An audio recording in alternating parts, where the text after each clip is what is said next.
God help me. Yeah, let's try this again. This is L2C Media Network, and this, believe it or not, is the L2C Sports Final with Steve the Baxman Baxley. It's brought to you by the L2C Sports Final or the L2C Media Network. I've screwed up. Baxley. It's contagious. Just do what you can. Okay, here he is with the day of sports, which includes this bonehead blooper. Steve the Baxman Baxley, and this time don't touch the buttons.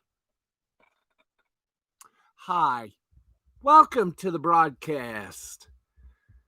Oh boy, this is going to be real fun, isn't it? Yes, it is. Anyway, we're going to do this again.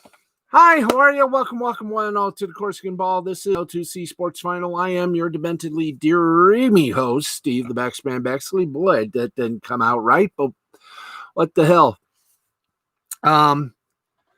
Yep, I blame the little heat stroke I had today.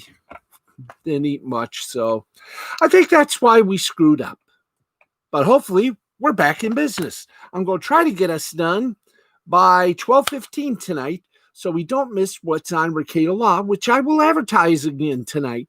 Oh, isn't that fun? Yes, it is. We got a lot of things, including a new commentary, because guess what? There's only one Detroit sports radio station now. 97.1 The Ticket. I screwed up on the comedy. Yeah, I screwed up on the comedy, and I screwed up on the commentary. So we're just doing a simple commentary. But right now, let's give you the simple show that I know you love so well or tolerate. Here we go. Boom. Okay. We start this from the top. The Detroit Tigers baseball, we got two big stories for you. Number one, the Detroit Tigers have agreed to terms, and boy, what terms they are, kids.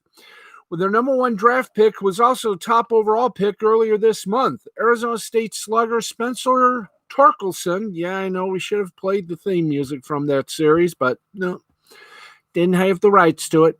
The signing bonus included with the deal, per Jim Callis of Mullub, otherwise known as MajorLeagueBaseball.com or MLB.com, is a record $8,416,300 shekels, rubies, simoleons, rocks, if you're a Flintstone fan. Now, that figure eclipsed the record set last year by Orioles draftee Adley Rutschman at $8.1 million.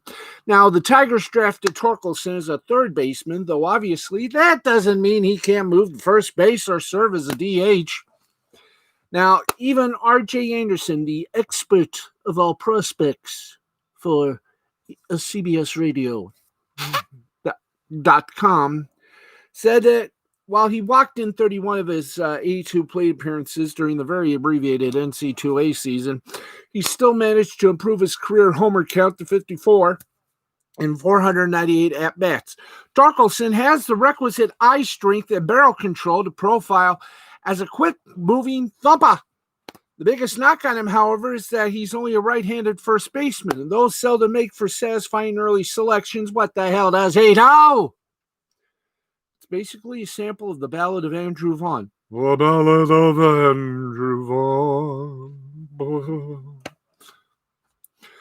The third pick in last year's draft. Don't be surprised when Torkelson ends up going higher than Vaughn, perhaps even first. Yeah. If he's good, he's good. Now, some scouts believe Torkelson is either near MLB ready or ready this instant to take part in meaningful major league games. We haven't seen a player go straight from college to the majors since Mike Leake, the last position player to do it. Joey Amalfitano, who did so in the 54 for the Giants of New York.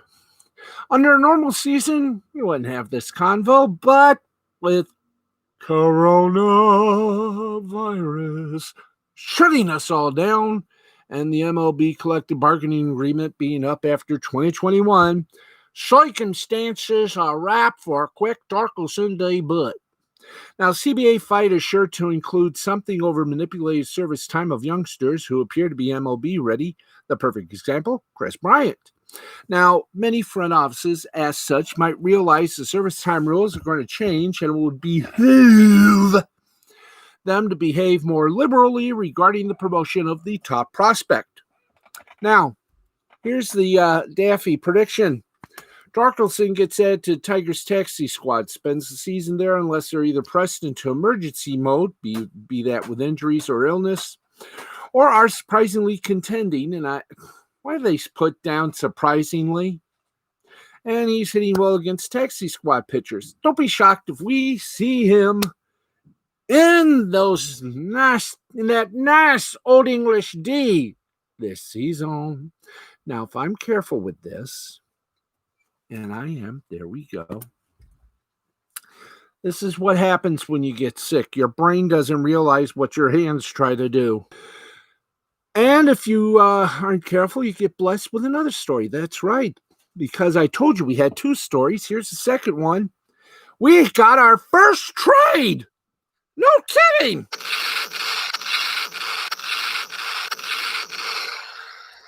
Major League Baseball has first trade in more than 3 months as the Padres acquire, reportedly, a speedster from the A's.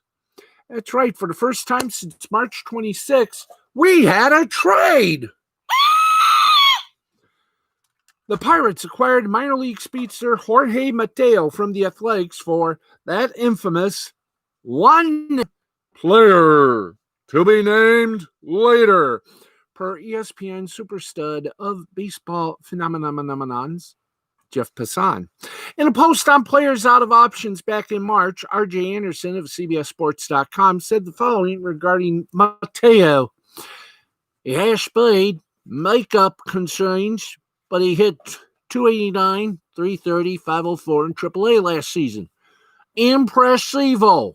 Especially Mateo's team as a whole hit 298, 371, and 531. Now, with Mateo out of options and unlikely to be an impact on the big league team, there's a little reason for the A's to keep him. Mateo, who's quarter, otherwise known as 25, has seen time at second base, center field, and shortstop in the minors, with the overwhelming majority of time being spent at shortstop. Obviously, the Padres have Wunderkind Fernando Tatis at short, but Mateo isn't being acquired for heavy playing time. The best bet, possible pinch hitter, pitch runner in the short season. Every individual game matters more, and late inning close games might call for pinch runners to try and make things happen. It will especially matter in extra innings with a runner starting on second base. Now, Mateo can fly like that. And in 702 career minor league games, he's stolen 283 bases and 361 tries. Otherwise, Mateo is behind Tatis at short, Jurickson Profar at second, and Greg Garcia is San Diego's utility backup. Now, the big news here is that teams are making trades again. It's trades again. Yeah. Hava, Makila Hava. Anyway, expect a few more low-level type moves over the next few days as teams begin training for the 60-game, very abbreviated season. Also, free agent outfielder Yasiel Puig remains on the market. Oh, Detroit.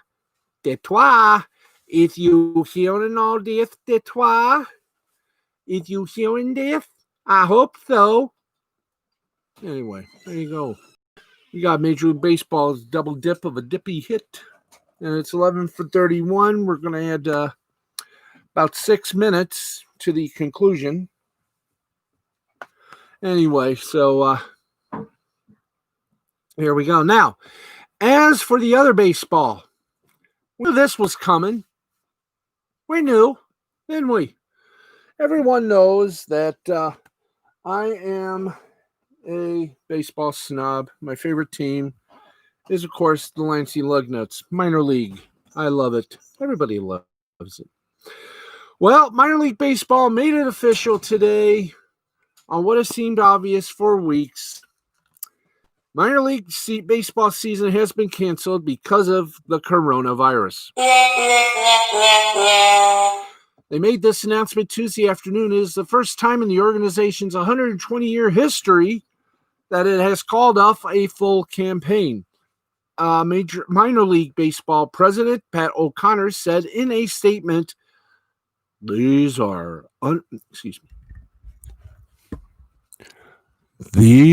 unprecedented times for our country and our organization, as this is the first time in our history that we've had a summer without minor league baseball played. While this is a sad day for many, this announcement removes the uncertainty surrounding the 2020 season and allows our teams to begin planning for an exciting 2021 season of affordable family entertainment. Now, if you have or are wondering what this means for the minor league teams and players, consider this your lucky clickski, boys and girls. We attempted to answer 5 big questions as it pertains to this very topic. Where is the sound effect bell? Thank you, Bruno. So, question number 1. How will prospects receive instruction this year? Well, for most prospects, the answer is they won't. At least not how they're accustomed to, and not for the time being. Many teams are including their top prospects as part of their 60-player pool. That way, they can be around the club's coaches and partake in inter-squad scrimmages and the whole schmeal. There's even a chance some of them are called into the big league duty before they would have been otherwise. Obviously, that isn't the same thing as having a minor league season, but given the circumstances, hey, it's the best anyone can do. That's sad, isn't it? Cuestiones número 2. Will there be any instructional or fall leagues, Liebler? Well, generally, teams have an instructional league after the season where younger or inexperienced players come to the facilities and work on their game. Likewise, the league tends to run the Arizona Fall League for players who are further along in their development. While both of these structured events might still come to pass, a lot hinges on what the situation around the country looks like as it pertains to that there COVID-19. The Fall League can run up against a potential second wave of coronavirus infections, which would complicate matters to no end. Cuestione 3. What about the Winter Leagues? Again, see the answer to number 2. Now, presumably some players will make their way to the Dominican Republic, Australia, and other popular winter ball destinations. But hold everything. A lot changed during the global pandemic. Cuestiones número 4. Are teams still paying their minor leagues? Well, most clubs have agreed to pay their minor leagues, or ligues, their weekly stipend of $400 at least through the end of July. There are some notable exceptions who haven't agreed to do the same beyond the end of June. According to advocates for minor leagues, the Arizona Diamondbacks, Cleveland Indians, Colorado Rockies, Los Angeles Angels, and the New York Yankees have yet to indicate their plans on that front. Presumably, most, if not all, of those teams will do the right thing.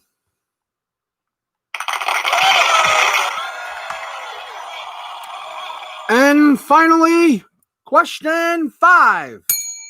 What happens next with the minors? Change. It's inevitable.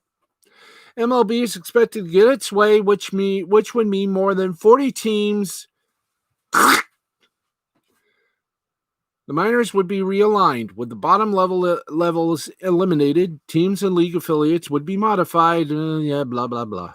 The exact perimeters remain to be seen, but it's fair to write and speak that the odds are the minor leagues will not look as they did at the end of the 2019 season.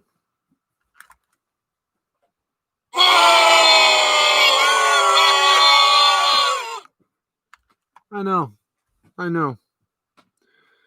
I'm truly with you folks right there. I am in the chat known as Lugnut6, and I will always be Lugnut6 because I'm in love with the Lansing Lugnut baseball team. They are a great asset to the Lansing Jackson market. We were supposed to have a baseball team of such, but well, what can we? I don't want to be bleeped or anything, but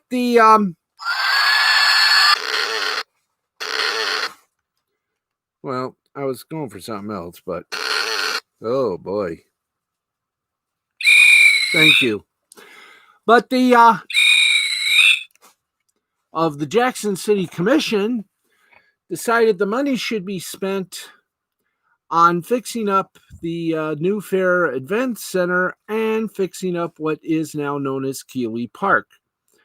While the park and the Fair Center are good, the old Fair Center still sits and waits and waits and waits and waits and waits. We got some NBA news for you. Let's get you to the NBA news, and they're both about Adam Silver. Dear Lord, what's next? I believe that's next. Okay, folks, here we go. Tape delay. Basketball. Really? Tape delay.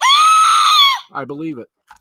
When the NBA Finals were tape delayed prior to the league's explosion in popularity in the 80s, it was a sign of disinterest from fans and corporate sponsors. But now, with interest as high as an elephant's fly, Dumbo, zip up your fly. No one wants to see that. The NBA can turn back to tape delaying games for a very different language. As Adam Silver, El Commissionor, explained in a Time 100 interview with Sean Gregory, bad language is a real concern as the NBA resumes its season at Disney. I think often players, they understand when they're on the floor, they're saying certain things to each other because it's so loud in the arena. They know a lot of it is not being picked up. They may have to adapt their language a little bit, knowing what they say will likely be picked up by microphones. And in all seriousness, we may need to put a little bit of a delay. Now, a large segment of fans would obviously prefer to hear the unfiltered audio from the court, just like they do in golf. Now, this would indeed be a rare opportunity for the masses to hear what is really being said during those games. And, oh, Lord, Donovan Mitchell, the star of the Utah Jazz, supports it? This is Utah! The Mormons! Zoinks! A guy in the land of the Mormons! The strange people! Well, not Mormons. I met a few people down in Salt Lake City going to a wedding, and they looked at me rather strange. It was like I was in another world or the Twilight Zone. Now, the issue lies with corporate sponsors. Companies advertising during NBA games likely won't be thrilled with their brands being associated with colorful language players often use on the floor. The NBA could use pumped-in crowd noise to drown some of that out. After all, the noise of arenas is what allows players to get away with using bad language in the first place. But the NBA is not used to hosting games without fans, so we'll have to experiment a bit in order to see what works. Hey, Adam Silver, here's an idea. Instead of tape delay, put the games on a 5 to 7 second delay. You ever heard of that? While tape delay may censor out bad language, it could still provide unique insight if the rest of the audio is left untouched. Hearing players communicate strategies during games would be a very interesting wrinkle in the Disney restart, so long as teams were okay with giving away that much pertinent info to future opponents. The NBA wants to innovate during this period at Disney. The audio on the floor is one of the most interesting ways in which you can do so. But I truly believe the way you can do it, and to be safe, Adam Silver, is to do what television does to award shows. 5 to 7 second delay. You don't tape delay. You just hit that 5 to 7 second delay thing and boom. You're still live, but they can't hear you say shit. So there you go. Problem solved. Don't you just love the way we solve our problems here? Okay, let's get to another bit of Adam Silver news.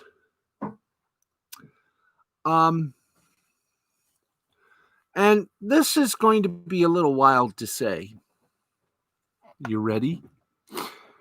NBA teams are scheduled to begin traveling to Florida next week with staggered arrivals between July 7th and 9th. League plans to resume the season on July 30th at Disney World. It's a small world after all. It's a small world after all. It's a... Thank you. Despite a surge of COVID-19 cases, in an interview with Time Magazine, NBA Commissioner Adam Silver said that it is never full steam no matter what. But the league is moving forward. Our best understanding of this virus is that it's not going away anytime soon. So we feel we have to find a way to move forward. And this is our way. Boy, you're fast, aren't you? Here, buddy. We haven't had you on TV for a while. You at least got to I'll give you a treat if you just do it this way. The interview touched on a number of topics, as you all get to see my little friend here, Uno, my fur sister, fur daughter. It was Father's Day, wasn't it? Yes, it was. The interview touched on a number of topics from health risks to potential protests and on-court profanity. Perhaps most interesting was his claim that the NBA's return to play plan is not about money. And if you want to know about it, just go to the interview on Time Magazine, if they still publish magazines. They got to do something, don't they? Okay, well, we have this moment of time with you. And who doesn't have a moment of time? Not again. Please tell me not again. There we are. Hey. This is Uno. Sometimes my co-host. Yeah. Says hello. Hi. Hey, yeah. Yep, that's you. That's you right there on. Yep. That's you right there. Ah, you shy? You can't be shy. You're too sweet. You're too sweet to be shy. Okay, just you can stay right there and hey, off the arm, off the off the armpit there. Want you to be healthy. I know I'm trying to be healthy. Yeah, you're just a cutie. You know that? Yes, you're a cutie. As promised, putting up with me for a few minutes. Now, I gotta tell you, Raquel Law tonight, midnight Eastern. You gotta watch. It's pretty good. Okay, we'll give you a treat. Okay. Now, there you go. There's your yummy. You okay? You want good? You want down? The owner of the studio, my mother. I'll keep her. And I'll keep my kitty. She's a year old. Leaving her nerve. Yeah. You okay? You want to go down? Or do you want to stay with me? Okay. You go now. Thank you. Thank you, sweetheart. Okay. Let me tell you what's coming up on Raquel Law tonight. Tonight, that's right, tonight's the night. We go to Raquel Law. Boo, boo, boo, boo. Tonight, at midnight Eastern, Missouri lawyers with guns and everybody getting canceled. We'll tell you who the latest one is that is about to possibly maybe lose his gig with a couple of shows on a network. I hope not, because he's good. It's Nick Rekieta, Lost Blaming the Interwebs. Tonight, midnight Eastern, on the Raquel Law channel right here on YouTube. And with that said, the commercial hath ended. Yes, the commercial hath ended. But that doesn't mean the show has ended.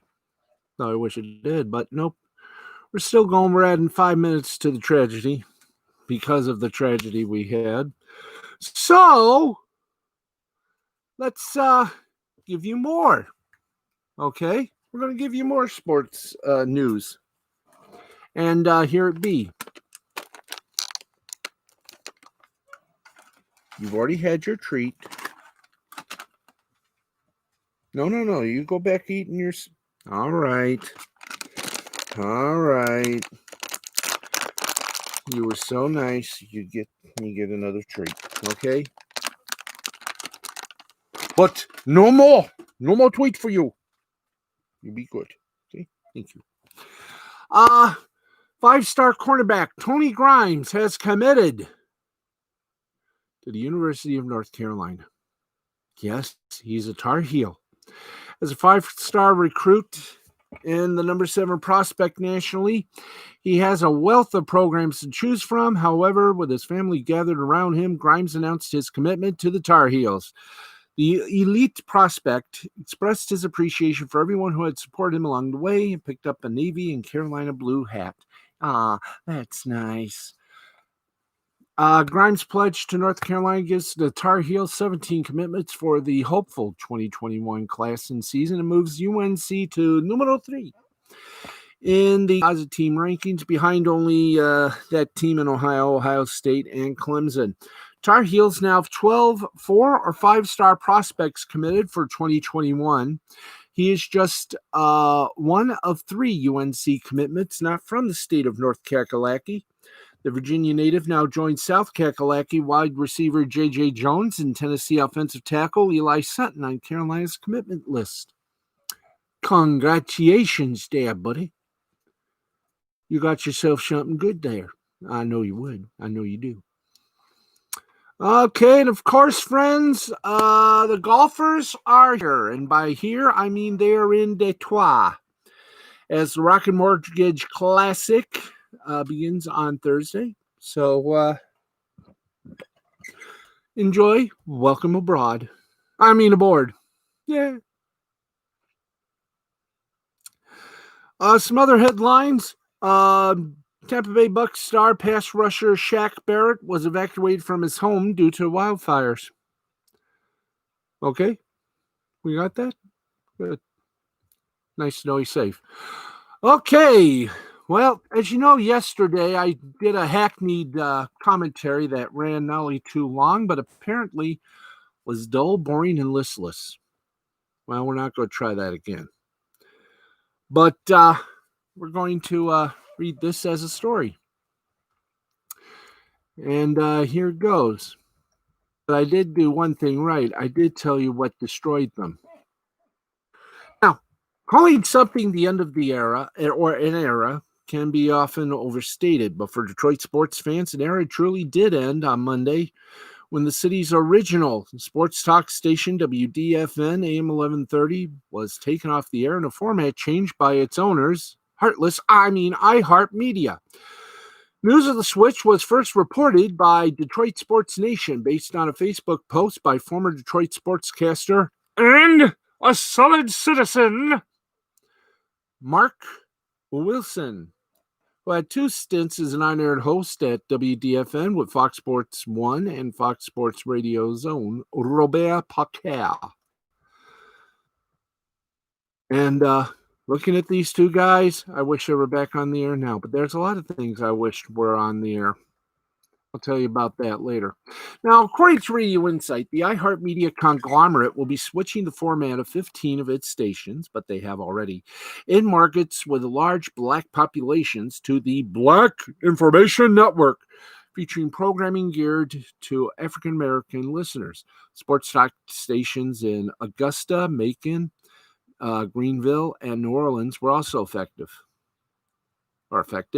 Now, as of Monday night, WDFN and the other stations changing formats were playing speeches and audio clips from acclaimed Black figures such as former President Barack Obama, Oprah Winfrey, Malcolm X. Listeners were told to tune in Tuesday afternoon at noon for an important announcement about the station's future. Well, they did. And that future kind of looks good. Now, my opinion's been posted up but as I do with sports, I will give this new format a pass of my critical critique, but I'll still hook it in with you I guess I'll have 6 episodes tape of Steve actually talking about. That's the new name now. WDFN went on the air, switching from a simulcast of their FM country music cousin, WWWW, with an all-sports format, 94, bred itself as Sports Radio 1130, WDFN, The Fan. It was Detroit's first sports talk station. Other stations in the market, such as WJR and WWJ, had sports programming at night or on the weekends, but not 24/7. The original lineup was Butch Stern and former Detroit Tiger pitcher Larry Sorensen in Morning Drive, ESPN Radio's The Fabulous Sports Babe, for the late morning, Van Earl Wright, formerly of WDINV, Channel 4, Mike Stone and Rob Parker, then a columnist for the news for the afternoon drive, and former Michigan State football player Ike Mega Man Griffin in the evenings. Detroit 2 news columnist Bob Wojciechowski later took Parker's place as Stone's on-air co-host, and Stoney and Wojo show became the top sports radio show in the market, and after several attempts that never quite connected with listeners, a local morning show soon gave way to Mike and Mike on ESPN Radio. ESPN Dave Pasch, arguably WDFN's most famous alumnus, working at the station as news anchor, on-air host, play-by-play announcer for the market's International Hockey League team, the Detroit Vipers, rest in peace. CBS Sports Radio's Brandon Tierney hosted midday in the early 2000s. Matt Shepard, now the TV voice of the Detroit Tigers, had several roles, including the morning show after WDFN became a Fox Sports Radio affiliate. Yes, friends. For Detroit fans, a dedicated sports talk radio station felt like affirmation. But sadly, the signal and they only had, as I said last night, one pro team under contract. That was the Detroit Pistons. But sadly, WDFN got trumped. How? Well, WXYT had a sports format. WXYT AM 1270 went from a news talk format to an all sports format in the AM that was popular. But they had a little secret plan when Infinity Broadcasting, their owners, got bought up by CBS Radio. You know what that was? They had an FM station. 97.1 WXRK was that very station, or 97.1 Free FM. And they switched it right after Dominski and Doyle to a simulcast of WXYT AM, and included in their lineup was a mild-mannered newspaper person, Terry Foster, and a hot-headed, opinionated, venomous, no, they didn't resurrect Al Ackerman, gentleman from a Lansing radio station that had 2 FM channels, named Mike Valenti, and the Sports Inferno was born, and a radio station was kicking the ass out of everyone else. Now, not only did WDFN give Detroit sports fans a voice, but its on-air personalities gave voice to the frustrations and joys of following the city's teams. Each demoralizing loss by the Lions was relieved by the outrage of people like Art Regner and Greg Henson. I pause in genuflection on Sunday afternoons and evenings. Now, Regner became the voice for Red Wing fans when the team finally broke its decades-long Stanley Cup drought with titles in 97 and 98. Now, of course, yes, it was a big battle between WDFN and WXYT. But sadly, the powers that be over at WDFN, yes, I'm going to remote it again, should have listened to the fans when they said, go to FM. Your signal is stronger. And the FM, take one of the FM stations you own and switch it over, or else you will be doomed to suffer. And then, sadly, it was gone. That's right. WDFN effectively ended when it was first taken off the air in 2009 during the inauguration of Barack Obama. In a day that will live in infamy as Bloody January. That's right, local sports talk was, dumped for Fox Sports Radio. And then they tried again, but they couldn't do it. In WXYT, they had all the teams, even the Pistons. What's better, they had two. That's right, WXYT AM, which is now known as Radio.com Sports, because we can't say the CBS Sports name because they're going to be losing that name when the little thing that Intercom signed expires at the end of this year. So we're just going to call it Radio.com Sports 1270. And, gotta admit, even the folks that owned WRAF tried it with Sports Radio 1051. That didn't do it. So while WDFN had a strong base, its signal lacked. They were beaten to the punch to go to FM by their nearest competitor. And now, dominant. So the WDFN, you will be missed. And now you're into and that means newer competition from the more established of your new formats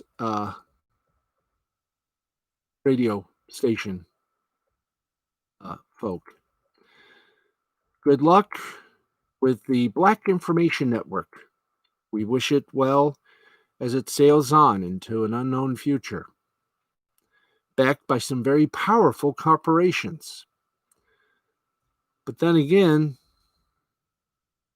so was News and Information Service by NBC Radio. We all know what happened to that. And here's a little deja vu. AM 1130 was a part of that one. Anyway, to WDFN, thanks for the memories. And I wish you could have stayed longer. So as you take that final bow in places like Olympia, the JLA, Tiger Stadium, the Palace of Auburn Hills, you're not going to be forgotten. You will be remembered, always. But man, what competition you would have had you gone FM as well. That would have been something to see. Let's get to the scoreboard, shall we? Because we're going to about 12:10. Yeah, 12:10. There you go. Let's go to the scoreboard. Shoutst we? Yes! Let's shoust. And here we go. A little bit of the scoreboard, a little bit of the happy. And here we go. Scoreboard time. Which means I'll probably have to hit last night's button. Welcome to the 1st of July. You realize 3 days away. And, it's just going to be the 4th of July. We celebrate the country's birth. No fireworks. How well. Vutro. Let's do this. Soccer in the Premier League. It was Manchester United over Brighton, 3-0 in Series A. Italy, Lazio over Torino, 2-1. Juventus over Genoa 3-1. La Liga Español cha-cha-cha. Mallorca 5-1 winner over Celta Vigo. Sevilla 3-love winner over Leganés. Barcelona and Atlantic Madrid 2-2 tie. In Austria, in the Tropico Bundesliga regulation group, St. Pölten over Admira 3-0. Austin Vienna 2-1 winner over Autak. And Mattensburg a 4-1 winner over Tirol. In Estonia, in the Metterschliga, Kalini Kalev and Legion tied at 0. Flora defeated Narva 3-1. And the friendly international was canceled between Finland and Lithuania. In the club friendly, the following games were not canceled, but they were finished. Moscow over the Hudson defeated Chertanovo 3-2. Tabrosko a 2-1 winner over Plzeň. And Tristina over Tabor Cezana 3-1. In basketball, we got the Spain AC playoffs. Baskonia over Barcelona 6-9, 6-7. Basketball, Japan. NPB action, it was the Chunichi Dragons over the Hashin Tigers 5-0, 5-6-0 Dragons, 0-5-1 Tigres. Yagi for the Dragons gets the he split 1-1. Aoyagi for the Tigers also split when he got the loss. He's 1-1 as well. This one ended in a tie. It was the Nippon Ham Fighters and the Fuyukoa Silverhawks 1-1. 1-4-1 Ham Fighters, 1-2-1 Silverhawks. Uwasawa for the Ham Fighters didn't get the win, didn't get the loss. Moore for the Silverhawks didn't get the win, did get the loss. Rakuten Golden Eagles over the Chiba Lotte Marins 15-4, 15-15-0 for the Eagles, 4-9-0 for the Marins. Huge for the Golden Eagles. He got a second win, 2-0 on the win-loss counter. Futaki got the loss. He's 0-1. Cebu Lions over the York Buffaloes 3-2, 3-4-1 Lions, 2-6-2 Buffaloes. Takahashi for the Lions gets his first win, while Albers for the Buffaloes gets buffaloed with a loss. There you go. The Yakut Swallows and the Hiroshima Carp were postponed. We continue on. The Omuri Giants over the Yokohama Bay Stars 5-2, 5-7-0 Giants, 2-5-0 Bay Stars. Togo for the Yomiuri Giants got the win. He's 2-0. Kunishi for the Bay Stars got his loss. That's his first. Czech Republic, Extra Liga with extra sauce. Tekina Bruno over Trebek 7-4, 7-8-2 for Trebek. 4-8-2 Trebek, 7-6-1 Technica. South Carolina KBO. The Tigers Eagles, Kia Tigers Hanwha Eagles game postponed. Kaiwun Heroes and the Doosan Bears ended 11-2 Heroes, 11-14-0 for the Heroes, 2-7-1 for the Bears. LG Twins beat the KT Wiz Swan 4-3, 4-10-0 for the Twins, 3-10-1 for the Swan. Lottie Giants smacked the Dinos 10-8, 10-15-0 for Legions or Le Giants, 8-11-1 for Dinos. Samsung Lions beat the SK Wyverns 4-1, 4-8-2 Lions, 1-5-2 Wyverns. Taiwan CPBL first stage, ladies and gentlemen, the Rakuten Monkeys. They threw some bananas and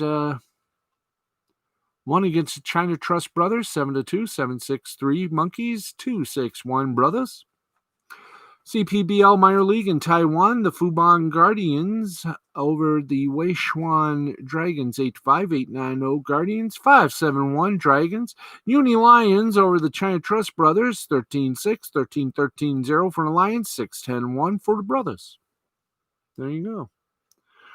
Right there, we give it to you all on UHF. We did the baseball. We got basketball? Yeah, we did basketball. We did soccer. So we did that. Ain't that nice? Okay, let's do some fast howdy, howdy, howdy, highs. Let's do some Twitter hellos. And we say hello to the following individuals who cared enough to join us. And those individuals are, say good hello. Hi, how are you? Ivy McKellen, Mary L. Lou, Mandy Summers, men adore you. Erica Renee Davis, how you doing? Lil Ron Hickman, how do? Alex Sims, Audrey Dahlgren, Mia St. John's, Nick Mentis, Kellyanne Collins, I'm Geek Some, how you doing? Pete Oida, Sean Broyles, lovely Linda Steele, Charlie's London, Eric Astra, how you do? Travis, how do you do? Kami Mark, hi. Beth McLeod, hello. We also say hi to Wyatt and to Peter and to Andrea Katsimatidis. Oh, that's close. I'm getting close. Yes, I am getting close. Claudia Treos, Lisa Guerrero, and all my friends on Twitter. We pop on over to the Facebook and we say hello to Facebook friends like George Templeton, Marley Wally, Jeff Rollo, Dale Sankey, Blind Lemon, Nellie K9, Mrs. Nellie K9, Ray Kitten, Brenda Dixon, Sammy Phillips, Sammy O'Neill, Casey Ann, Monica Cram, Gary Cram, Car Cram, Courtney Perna, Roman Ronan, hi. Angela Peterson, Christina Peterson, Yuki Tanaka, Emery Man, Jay the Brain Man, Matthew Nichols, Jerry Nichols, Nancy Nichols, Brenda Dixon, howdy, how, ba ba ba ba ba ba. Who else do we say hi to?